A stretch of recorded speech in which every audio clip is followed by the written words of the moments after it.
How's everybody doing? It's Friday. You're here. Thank you very much for coming. My name is David Collins. I'm a sound design and dialogue manager at Sony PlayStation. This is Mike Niederquell, and we're actually here to talk about Hohokum, which is a game that we did at Sony PlayStation. Actually, this is something this was your project, Mike. You were the senior sound designer on this. Along with Daniel Birczynski. So we're going to talk about this game, Hohokum, which is just something that we wanted to do today because it's just a gem of a PlayStation Network experience that we were lucky enough to work on. And before we started talking about this game, we actually brought a PS4 so we could do some live gameplay. Or actually, are you going to play? I'll play for us, yeah. Okay, cool. So before we do that, I just wanted to tell you a little bit about who we are and how we're structured and how we came to work on Hohokum and what that experience was like, more from a creative standpoint. We'll get into a little bit of tech, but really wanted to talk about the creativity behind it because it is a very different experience than some of the other titles that we typically work on. So, as I mentioned, we're from SCEA. So Sony Computer Entertainment, for those of you that may not be as familiar with it, is really made up of a series of worldwide studios. So there's Sony Computer Entertainment Japan, Europe, and of course here in America. And so SCEA is made up of a lot of individual studios such as Santa Monica Studios, of course Naughty Dog, Sucker Punch, Ben Studios. So typically we work on a lot of games like The Last of Us. Mike, you worked on The Last of Us. God of War Ascension, things like that. Of course, we have Infamous Second Son up here as well through Sucker Punch. But really, what we focus on, and we actually physically sit in Los Angeles at Santa Monica Studios. And Santa Monica has two sides. One, they're really known for their internal development on a series. Obviously, God of War is a huge series. Any God of War fans out there? Yes? All right, nice. Yeah, me too. So very exciting to come to work at Santa Monica Studios every day. But Santa Monica Studios also has this really compelling external development going on all the time. You may remember a game a few years ago called Journey, which was developed by that game company, but published by Santa Monica Studios. So we were lucky enough to work on that as well. And so every once in a while, these projects come along, and the producers come to us about these projects. And at one point, there was this project that came along called Hohokum. Now, what is Hohokum? This is something that we developed last year. What it really is a UK artist named Richard Hogg, who has this very unique art style, this sort of vector graphic 2D art style, and a developer called Honey Slug, which is a developer that's based in the UK, and then the publisher Santa Monica Studios. And together they created this experience called Hohokum. We're going to talk mostly about sound, but we will talk a little bit about music today. The music is a huge part of Hohokum, and really the sound of that game soundtrack is made up of a bunch of different artists that are on a record label called Ghostly Records. And Ghostly recording artists really make up the soundtrack of that game. And that's where we started. And then from there, the two lead sound designers, Daniel Birczynski, who couldn't be here today, but Mike Niederquell, who is here, really kind of took it from there and basically started working on Hohokum. Now, we'll get into the beginning of the story a little bit, but I wanted to just kind of tell you a little bit about the game. Actually, Mike, why don't you tell them a little bit about this game here? So it kind of started off, like David said, with vector graphics, and those are basically scalable images that don't distort. So like a picture like this, you could zoom really far in and kind of see more, get intimate more with those characters that you're taking around, or you could zoom far out and see this whole vast world that Honey Slug created. So we kind of took these colors and the inspirations that they were giving us. It's a very ambient vibe, especially with the soundtrack that the music team put together for us. They did an amazing job working with those artists. So we kind of just bounced off of that idea and kind of created I remember Ricky telling me when we were looking at this that Ricky's one of the Ricky Haga is like the lead programmer and one of the founders of Honey Slug, and we had this one level called Farm, and it's basically just this vertical space that you go up and down, and it's just grass blowing from side to side like a cornfield. And he's like, I want this to be the chillest level that ever existed in a video game. And I took his chill vibe, and I tried to put that across most of what we're doing here. And I think the art lends a lot to that. And well, and obviously that's not a farm picture, no, that's right? not. So I mean, every world was completely different. I mean, every world had this kind of different feel and different look, and it's a series of worlds that you kind of go through with this long mover, this worm, you know. And so just to kind of tell a little bit about this to kind of set you up, because I wanted you to talk about the sound design and style here. I was first approached by Zach Wood, he's the producer at Santa Monica Studios, and said, hey, we've got this game, and they had some sound going on in it, but they were still kind of looking for the direction of what this game was going to be. And so he approached us to do a little bit of a proof of concept video. And they wanted it to be organic, not too synthetic, but really they were trying to find a sense of style. And so Daniel Birczynski actually did this proof of concept video. It's something he mocked up in like a day or maybe a day and a half of, you know, just kind of creating little libraries of, you know, toys. And of course he's got a lot of synths and little props and things like that. And I think the reason we wanted to talk about this at GDC today is because, you know, we do a lot of games like shooters or adventure games, or like in the case of The Last of Us, where you want to make that old hotel door squeak the perfect hotel door squeak, right? You know, and the perfect arrow, you know, hitting the guy, and making something that's sort of a heightened reality. But this is different. This isn't what we call see a dog, hear a dog sound design, right? This is very up to interpretation, you know. There's no right or wrong answer. It says here iteration was critical, because there really is no right or wrong answer other than how it made you feel. So what was your approach in going into this game? I mean, what did you, when you just looked at the visuals, I mean, because I remember looking at it thinking, I don't know where to start with this. Yeah. Exactly. I mean, like you said, iteration is like the biggest form of what we did, you know what I mean?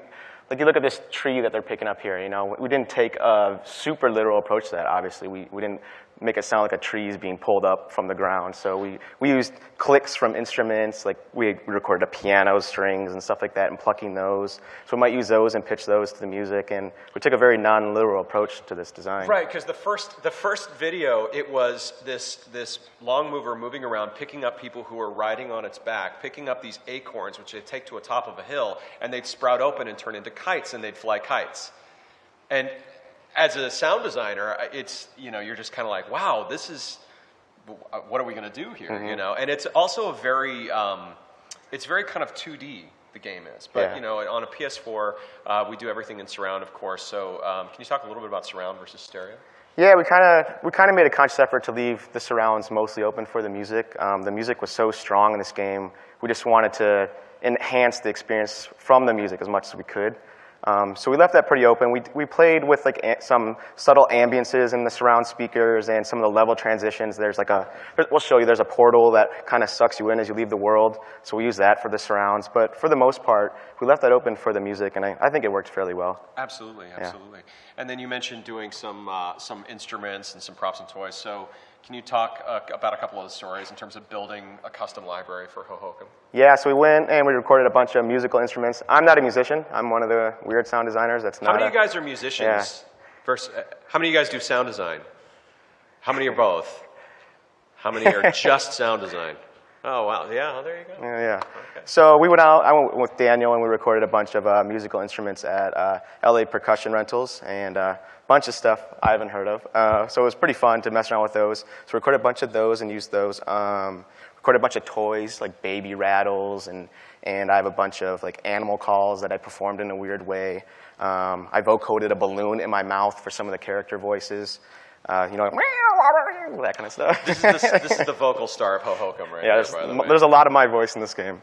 How many of you guys have did anybody play the game Hohokum? Oh, cool, quite a few of you. Yeah, oh, great, cool. great. Awesome. Yeah. Well, so yeah, Mike is the guy at the top, and I'll doing all those. It's probably too much in this game, but yeah, it was fun.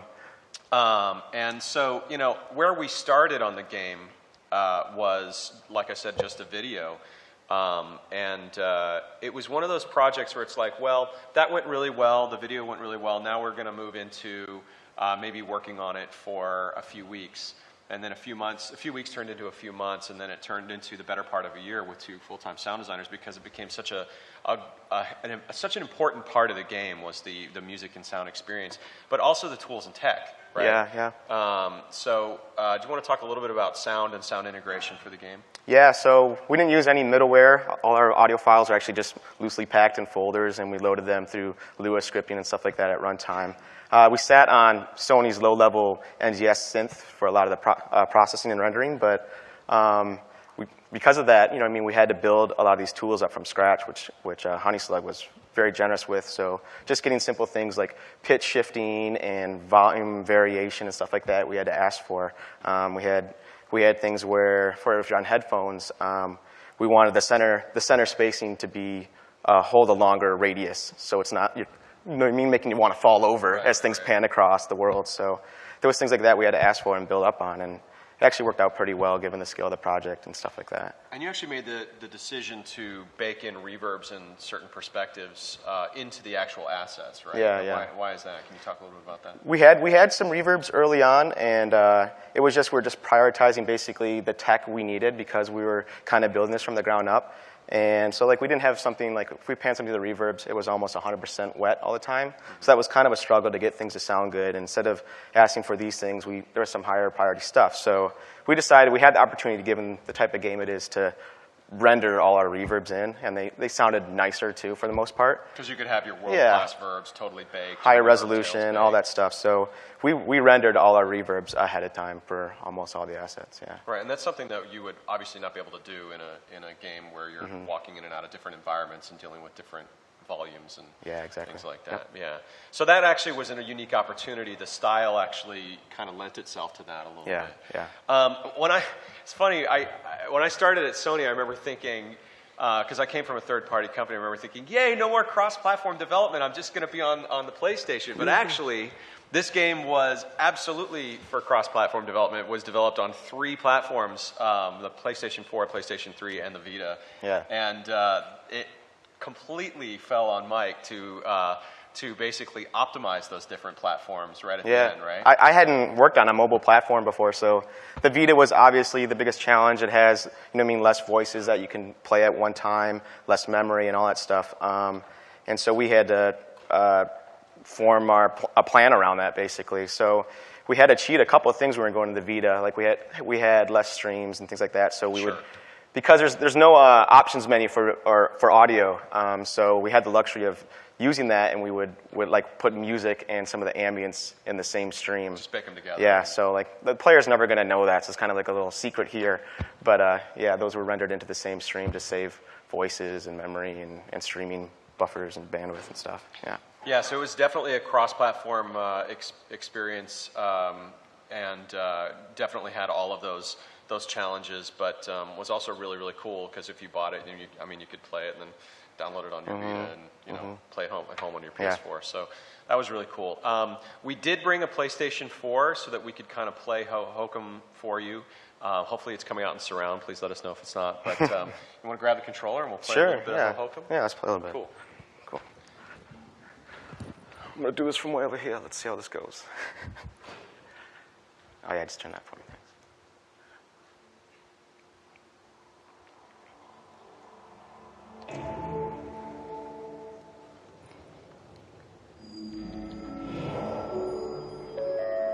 So this is kind of we call this the home world. And these are all the little long movers. Basically, you start the game off in this world. And what happens is all these guys eventually go out a portal. And it's kind of like a sub-story. You realize that you have to find these different long movers or these worms throughout each level. And they're usually hidden in some secret area by interacting with a part of the environment. So this is kind of where they end up after you find them. And it's kind of your hub for each different level. Let's see if we can find... This is a fun level right here. Let's go here.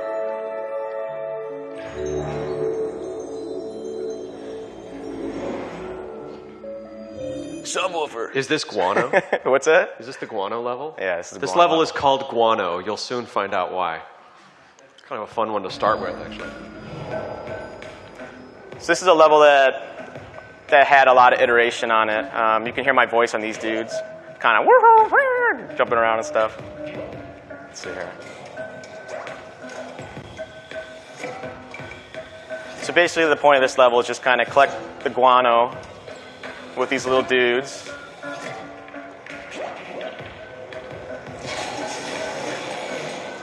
And they fire all and excrete everything all into there. That's really nice. So I actually didn't have a lot of flagons when I started this, and this was some feedback and some direction from the Honeyslug team. and they wanted me to go nuts with the farts and all the flagellants, and that was, it was Tell kind of me fun. you used a library for that. What's a library? Yeah. Oh, yep. Let's see here. I can show you something else I had to iterate heavily on. Let's see here. These whistles were actually kind of challenging. I tried my voice. I tried a bunch of different types of whistles. The implementation was a big thing on how they would play back.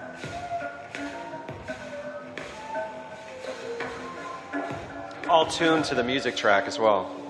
And like I said, I'm not a musician, so that was a fun challenge for me.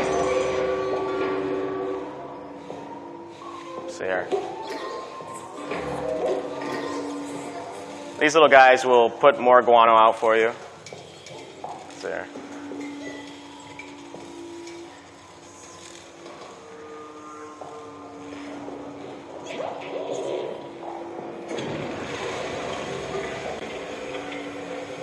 Trying to kind of make everything a little playful, you know, and we didn't want anything to be too overly harsh because we want people to just enjoy their experience in all these worlds, and they do they sound sonically different in each world because, I mean, they look vastly different, but the whole point was to make it an enjoyable experience and made you want to continue exploring and interacting with things.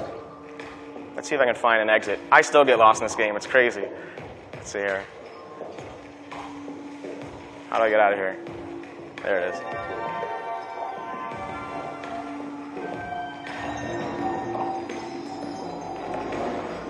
Those little spots were a fun challenge too because that was a very iterative process on the design side. They started off with this basic ring, and then it got a lot prettier as the game went on. They started embellishing and putting designs with the spots around. So finding a way to make that sound decent with interacting with each one of those was a fun challenge.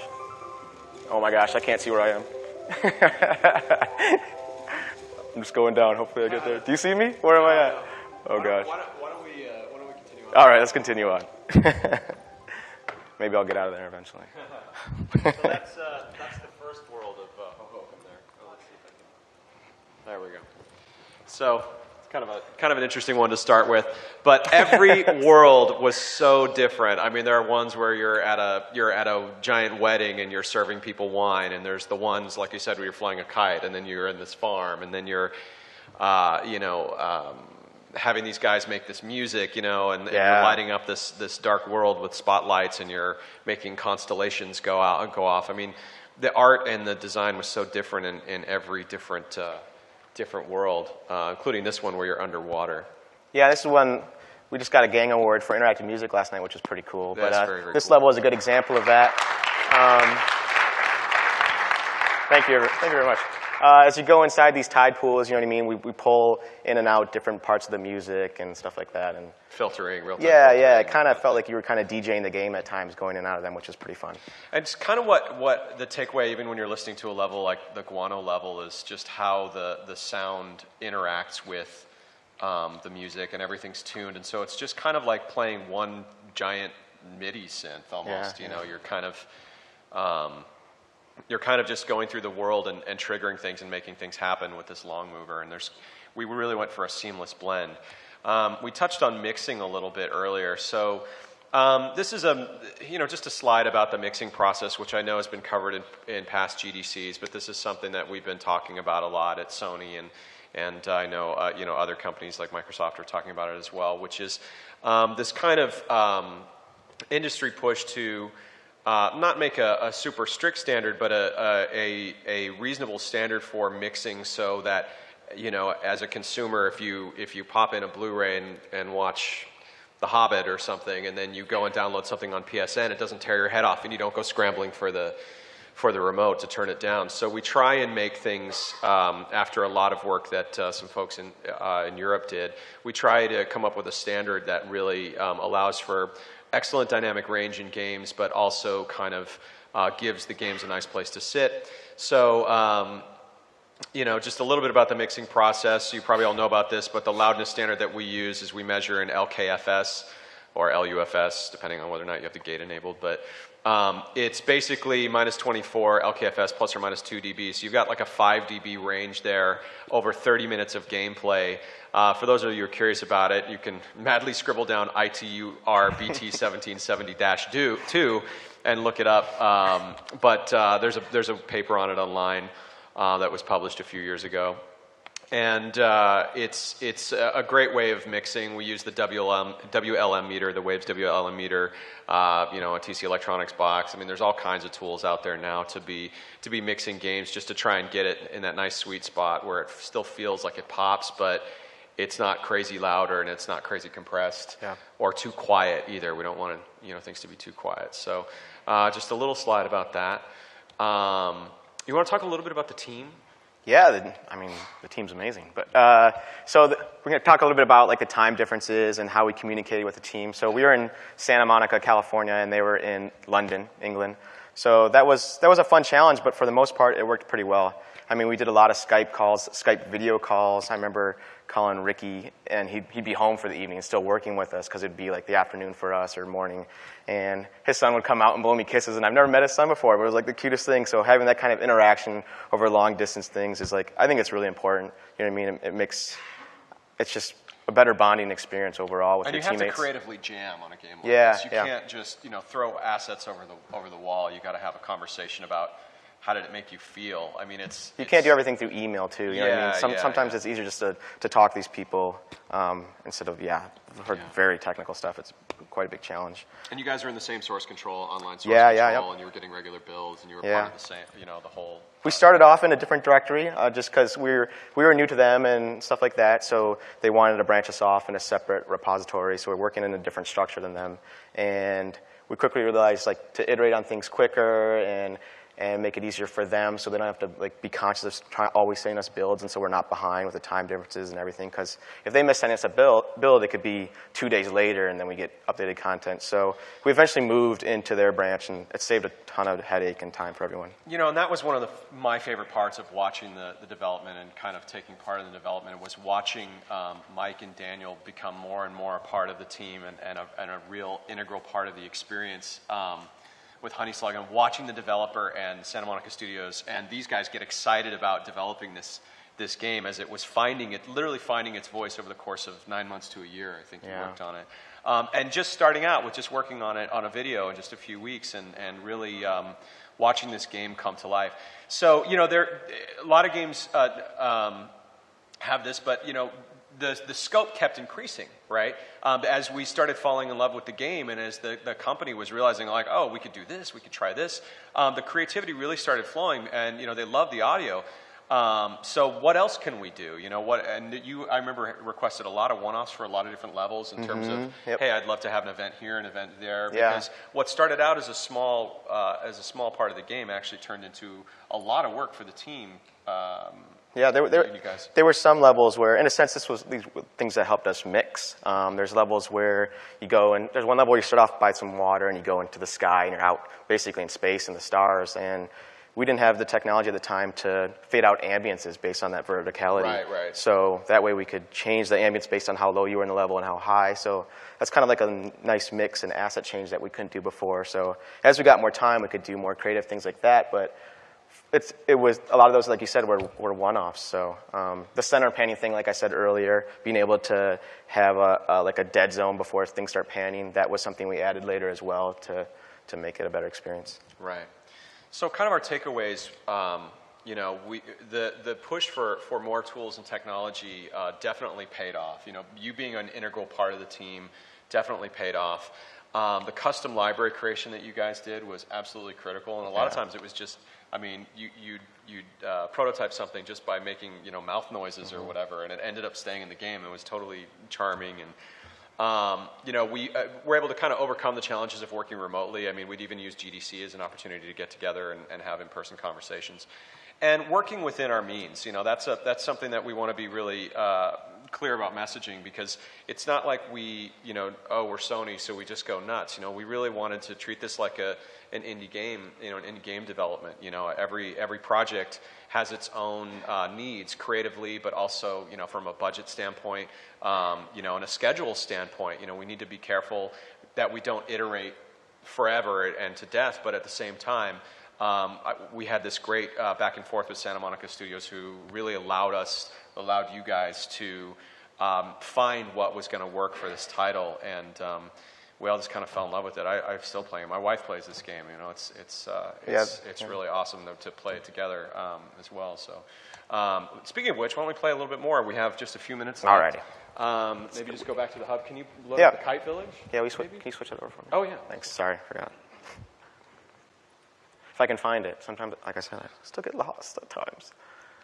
You quit the title. Oh, visit home. Perfect. Kite.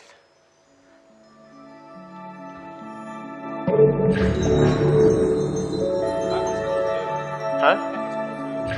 Oh yeah, I can show them that. That's a good example of what I was just talking about. Let's see here. We'll just do this one last level here. So this is Piccadilly. We had like our debug names for these levels, so I just want to call it like lamp lighting. But let's see here.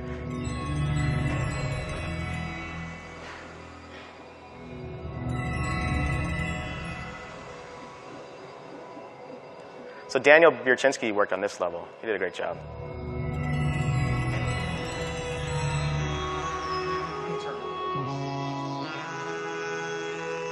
So basically, as you hit these lights open, this is these guys will start jamming.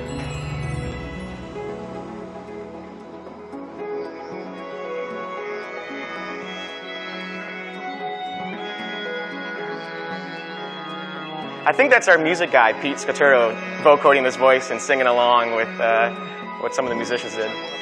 Yeah. Let's see here. Then you go like this.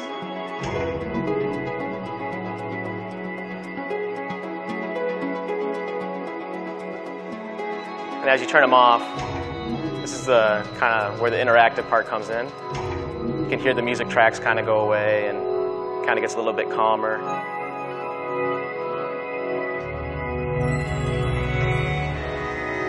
Come back in a little bit.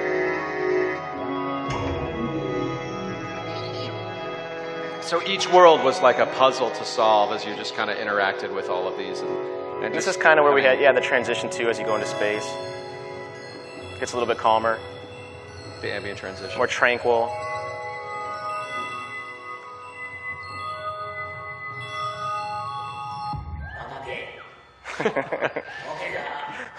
So that is Hohokum Adventures in Music and Sound Design. Oh, yeah. This is Mike Niederquell, Senior Sound Designer at SCA. I'm David Collins, the Sound Design Manager, and thank you very much for your time. Enjoy the rest of GDC.